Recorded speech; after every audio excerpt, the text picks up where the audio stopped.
नमस्कार. आपल्या या यूट्यूब चॅनलवर आपणा सर्वांचं स्वागत. आज मराठा मोर्चाच्या मराठा मोर्चा आंदोलकाच्या एका शिष्टमंडळाने माजी मुख्यमंत्री तथा शिवसेना उद्धव बाळासाहेब ठाकरे पक्षाचे प्रमुख उद्धव बाळासाहेब ठाकरे यांची आज भेट घेतली आणि त्यांना आरक्षणावर आपली भूमिका मांडा असं मागणी केली. यावर उद्धव बाळासाहेब ठाकरे यांनी सर्व पक्षाची भूमिका घेतील त्या भूमिकेला आमचा पाठिंबा राहील असं उत्तर दिलं. पण या उत्तरावर मराठा ठोक मोर्चाचे जे आंदोलकांचं शिष्टमंडळ होतं ते खुश झालं असं तर दिसून आलेलं नाही. इकडं अनिल देशमुख आणि सुमित कदम यांच्यातील वादात दररोज नवीन नवीन खुलासे होत आहेत.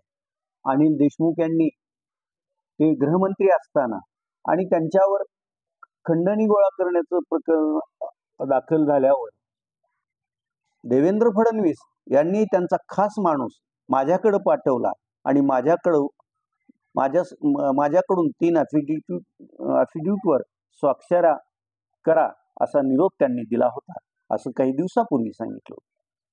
त्यावेळी त्यांनी हा माणूस देवेंद्र फडणवीसांचा खास माणूस कोण याचं नाव उघड केलं नव्हतं. मात्र 2 दिवसापूर्वी त्यांनी त्या माणसाचं नाव पण उघड केलं.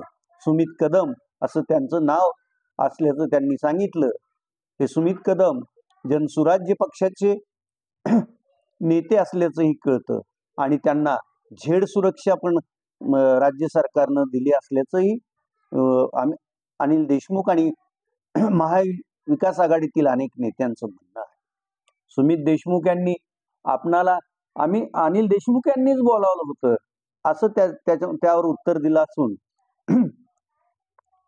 आता खरं खोटं हे अनिल देशमुख आणि सुमित कदम या दोघांनाच माहीत असणार हेही तेवढंच खरं. मात्र काहीतरी घडलं असणार हे मात्र नक्की. आज आणखी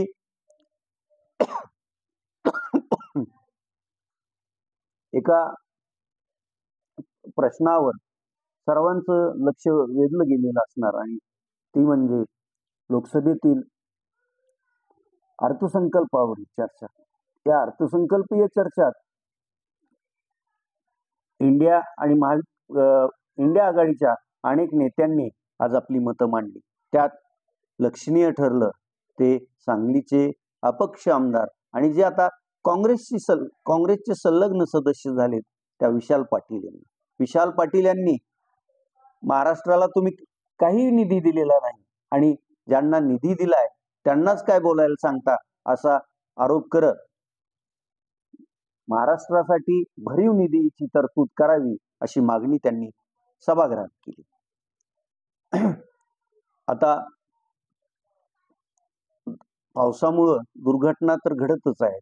केरळमधील वायनाड येथे डोंगराचा भाग कोसळून त्यात जवळपास 60 ते 70 जण मृत्युमुखी पडल्याचंही वृत्त आहे आणि एका रेल्वेला पण अपघात झाला असून त्या रेल्वे अपघातात 2 प्रवाशांचा मृत्यू झाल्याचंही वृत्त आहे. पुण्यात आणि महाराष्ट्रात काही भागात संततधार नसला तरी अधूनमधून पावसाच्या जोरदार सरी येत आहे आणि त्या पाऊस सुरू झाला की अनेक नागरिकांच्या पोटात भीतीचा गोळा निर्माण होत असल्याचंही चित्र पाहावयास मिळत आहे. आज तुर्तास एवढंच. धन्यवाद.